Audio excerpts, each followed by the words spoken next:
Баршаңызға сәлем, бүгін режиссер Кристина Буожите мен Бруно Сампердің ғылыми-фантастикалық драмасы жайлы айтамыз. Болашақта адамзат генетикалық эксперименттерде тым алысқа кетіп, жаңа пайда болған түрлер жердің табиғатын мәңгілікке өзгертіп жіберді. Жыртқыш өсімдіктер мен мутанттар барлық жеуге жарамды өсімдіктерді ығыстырып, жануарлардың жойылуына және адамдардың арасында жаппай ашаршылық орын алуына себеп болды. Жабық Цитадель қалаларына тек байларды алып, ал қарапайым халық бекіністің сыртында өмір сүруге мәжбүр болды. Мутантты өсімдіктердің арасында аштықтан өлмеу үшін қарапайым халық цитадельден тек бір рет жеуге жарамды өнім беретін тұқымдарды сатып алып, жерден өнімдерін алып отырудан басқа амалдары жоқ еді.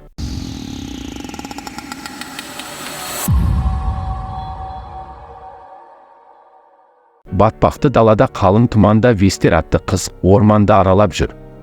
Жерді қазып, онда шіріген тамыр дақылының бір түбін және кішкентай құртты табады.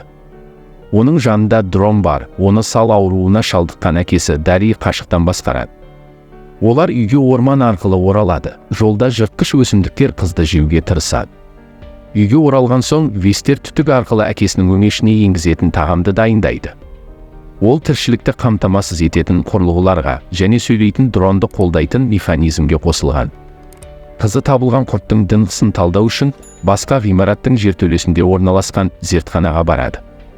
Әкесі батареяның отырғанын айтады және бұл эксперименттерден барлық уақытыңды босқа ысырап етіп жатсын дейді. Қыз кенеттен даладан шу естиді. Сыртқа шықса, онда беттерін жасыратын мутант адамды көреді. Олар үнемі тапқан қоқыстарды бір жерге сүйреп апарады. Олар кабинаға оралғанда әкесінің жағдайы күрт нашарлай түседі. Тіршілікті сақтау механизмдері мен генератор зақымдалған. Енді әкесі өлмеу үшін арнайы бактериялар қажет. Бірақ Вестер оларды өсімдіктермен тәжірибе жасау үшін пайдалан болатын. Енді бактерия алу үшін ауылға жауапты Йонас атты жігітке жолығу керек. Вестер сол жерге келіп, жасанды түрде жасалған гуманоид жақтың айналасына жиналған көпшілікті көреді. Жасанды гуманоидтарды ауыл тұрғындары жақтырмайтын. Оны шатыр басып қалып, Жаганы өлтіру үшін Йонас бір жігітке бұйрық береді. Қолын шайқаған жігіт басшының қолынан пышақ алады. Жақ қарсылық көрсетіп, баланы арқасынан лақтырады. Қатты ашуланған жігіт пышақты құлдың денесіне қадап жібереді. Бірнеше соққыдан кейін қорқынышты айқайлар үнсіздікке жол береді. Вестер Йонасқа жүгінеді. Цитадельмен жасалған мәмілелердегі валюта болып табылатын тиынды алу үшін қыз қан тапсырады. Вестер қанын тапсырғаннан кейін 2 күннен соң цитадельден жүк келеді. Сол кезде ақшаңды аласың деп шығарып салады. Алданған Вестер әкесі оға дейін шыдай алмайды деп, қанын алуға тырыспақ болғанда, оны ғимараттан лақтырып жібереді. Қолдарында таяқтар мен тастарға толы балаларды оған қарсы қояды. Бірақ қыз үйге бос қолымен бармайды. Біраз уақыттан кейін ол қоршаудың астынан өтіп, бактерияларды ұрлау үшін жылыжайларға барады. Кіреберісте Вестер одан қан алуға көмектескен және олардың ағасымен сөйлескенін естіген баламен кездеседі. Ол оны үнсіз ішке кіргізіп кетіп қалады. Ал Вестер бактерияларға құнды тұқым береді. Үйге бара жатып, ол цитадель тұрғындарының құлаған глайдерін олардың үйлеріне жақын жерге құлағанын көреді. Үйде әкесі қызының тұқымдарды ұрлағанына қуанбайды және Йонас байқамайынша оларды қайтаруды талап етеді. Дари қызының ашуын басуға тырысады, бірақ қызы жылап орманға қашып кетеді. Онда Вестер ағаштың тамырында ес-түссіз жатқан қызға тап болады. Жергілікті өсімдіктер оны улап, қанын сорып жатыр екен. Вестер жараланған адамды босатып, оны алғашқы медициналық көмек көрсететін кабинаға апарады. Әкесіне бұл жайттар ұнамай бастайды. Қызды есін жимай тұрғанда ормандағы апатқа ұшыраған жерде қалдыру керек деп айтады. Вестер қызбен бірге цитадельге кіруге үміттенеді. Бейтаныс қыз есін жиғанда ол әкесі Элиас ұшқыш глайдер туралы сұрайды. Камерия құлағанға дейін ұшақтан секіріп, жүре алмай қалған екен. Сондықтан ол Вестерді тезірек әкесіне апаруды сұрайды. Оның әкесі Дарияны қызымен бірге цитадельге апарып, оларға көмектесетін жалғыз адам. Вестер әкесінің де цитадель армиясында қызмет еткенде сал ауруына шалдыққанын, бірақ зейнетке тек осы ескі дронмен жібергенін айтады. Осы кезде Дария эпилепсиямен ауыра бастайды, ал Вестер дүрбелеңмен оны тыныштандыра алмайды. Камерия оны емдеу үшін ерінен сүйеді, ал ер адам тыныш ұйықтап кетеді. Келесі күні таңертең ол әлдеқайда жақсарып, қызымен бірге орманға барады. Бірақ олар глайдерді тапқаннан кезде Йонас адамдармен бірге сол жерге келеді. Егде жастағы ұшқыш көмек сұрайды, бірақ Йонас Элиосты өлтіреді. Вестер кісі оны тоқтатуға тырысқан кезде қыздан күдік ұстай бастайды. Ол екінші жолаушы болғанын түсінеді, бірақ әзірге қызды босатады. Әкесі мен қызы шындықты Камелиядан жасырып, ұшқыш глайдерді таба алмадық деп келеді. Камелия неге ештеңе таппағанына таң қалады. Өйткені глайдер жақын жерде құлаған болатын. Сондай-ақ қыз Вестердің синтетикалық биология туралы көп білетініне таң қалады. Әкесінің қарсылығына қарамастан Вестер Камелияны жылыжайға апарады. Онда өсімдіктер иесі келгенде жанып, шуағын шаша бастайды. Кейбіреулер қуанады, ал кейбіреулері оның көптен бері келмегеніне ренжиді. Камелия осындағы жаңа өсімдіктердің түрлерін көріп қатты таң қалады. Камелия оларды әкесі арқылы цитадельдегі синтетикалық биологияны басқаратын орманға көрсетуді ұсынады. Үйде Вестер қызға анасының 1 жыл бұрын мутанттармен бірге кеткенін айтады. Қызы оның жан дүниесінде өте жылы болған әндерін есіне алады. Бірақ бір күні анам дауысын жоғалтып көп ұзамай кетіп қалды. Белгісіз вирусты жұқтыру арқылы адамдар мутанттарға айналады деген сыбыс бар. Вестер неге цитадельге ол сияқты адамдарды кіргізбейтінін сұрайды. Ойлана алмайтын жасанды гуманоидтар мен адамдардың бірге өмір сүруі өте қиын деп түсіндіреді. Олар кешті ән айтумен аяқтайды. Таңертең Вестер дрон мен Йонасқа жасырынып барады. Бірақ Йонас олардың келетініне дайын болып, дронды ұстап алады. Ол қыздың аппаратын жөндеуге көмектесіп жатқандай кейіп танытып, қоршаудан неге тығылып кірдің деп сұрайды. Йонас жақында өнім тұқымдары жоғалып кеткенін айтады, ал оларды күзеткен бала жыртқыш өсімдіктер жеп кетті дейді.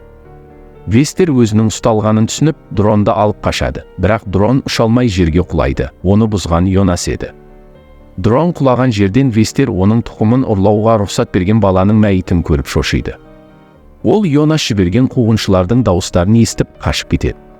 Олар оны оңай қуып жетіп, қолына крест белгісін қояды, яғни қыз қазір Йонасқа тиесілі, содан кейін олар кетеді. Вестер үйге жөндей алмайтын сынған дронмен келеді. Камелия қызды жұбатып, Вестермен бірге әкесі Элиостың мәйітін орманда табады. Сол кезде қайғыға батқан Камелияның мойнында тыртық бар екенін көреді. Яғни ол Джак, әкесі Элиос ақылға қонымды Джак жасау арқылы заңды бұзды. Енді олар бір бекіністен екіншісіне қашып кетіп, онда оларға босқын мәртебесін беретіне. Вестер қонақтардың оны алдағанын және көмектеспейтінін түсінеді. Камелия үнсіз келіседі, ал Вестер оған ұрып соғып, балшық лақтырады. Олар лашыққа оралады. Онда Вестер дронды ретке келтіреді, ал әкесі оған Камелияға соншалықты қатыгез болмауға кеңес береді.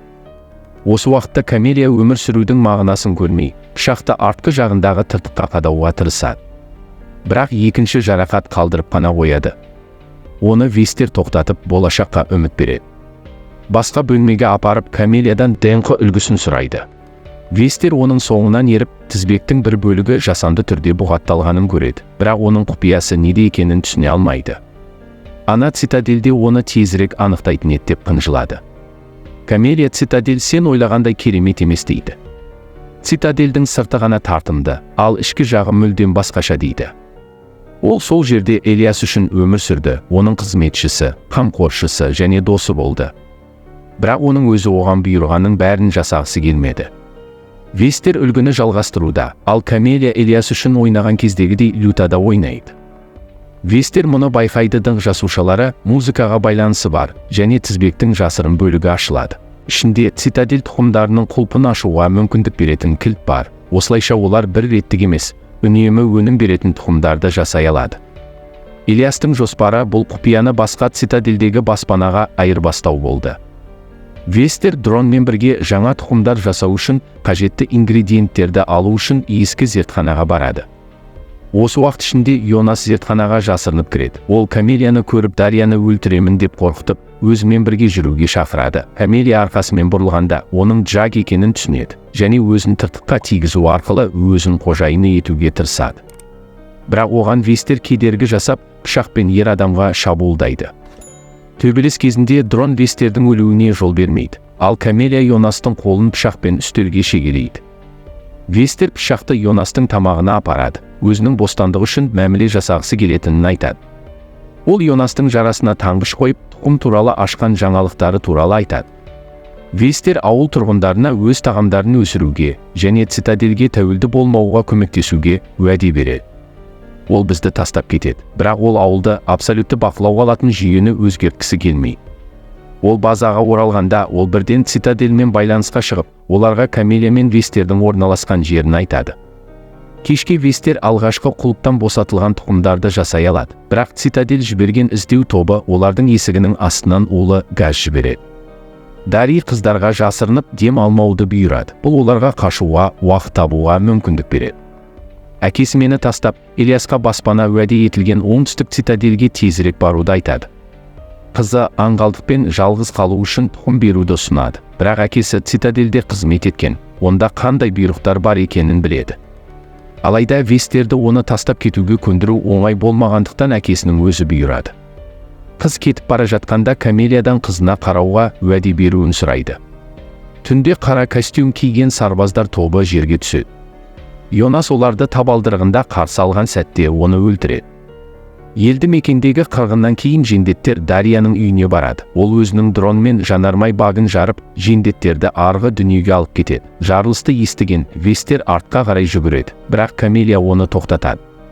Тірі қалған екі сарбаз қыздарды орманда қуып жүр. Ал Вестер Камелияны қызыл шөптің баурайында жасырады. Оған денесі тисе өлімге әкелетін от қоңыздарын шығарады. Бір қуғыншы бірден ондаған жәндіктерді жабыстырып алады, бірақ екіншісі қауіпті өсімдіктерді айналып өтеді, ал қыздар жасырынуы керек. Төбелестен кейін олар оны тұзаққа түсіріп үлгереді, оны қоңыздар да қуып жетеді. Жолда Камелия жақындап келе жатқан глайдердің дыбыстарын естіп, Вестерді өз өмірі мен тұқымын сақтау үшін тәуекелге бармай-ақ, одан да әрі қарай жалғыз бар деп айтады. Вестер оны тастамамаймын деген кезде Камелия оны сүйіп ұйықтатады және жапырақтарға жасырады. Сөйтіп өзі Вестердің жылыжайына барады. Онда ол сарбаздарға берілмес бұрын олардың әдемі гүлдерін соңғы рет көреді. Ұйқыдан оянған Вестер үйінің күліне барады. Ол бірнеше тұқымдарды жерге егіп жатқанда, кенеттен оған Йонас ауылындағы шабуылдан аман қалған бірнеше балалар мен әйел орманнан шығады. Олармен бірге Вестер мутантты тауып, олардың баспанасы қайда екенін білу үшін оның соңынан ереді. Олар барлық қоқыстарды бір жерге апарып, үлкен мұнара жасағаны белгілі болды. Вестер алыстан цитадельді көру үшін шыңға шығады, бірақ ол жаққа барып, тұқымдарды айырбастаудың орнына оларды сөмкеден шығарып, желдің алақанынан ұшырып жібереді. Сөйтіп жаңа ұрпаққа жарқын болашаққа үміт береді. Осымен видеомыз аяқталды. Лайк басып, каналға жазылуды ұмытпаймыз. Келесі видеода қай фильмді көргіңіз келеді, астына жаза кетіңіз. Бүгінгі талқылаған фильмнің аты «Эра выживания».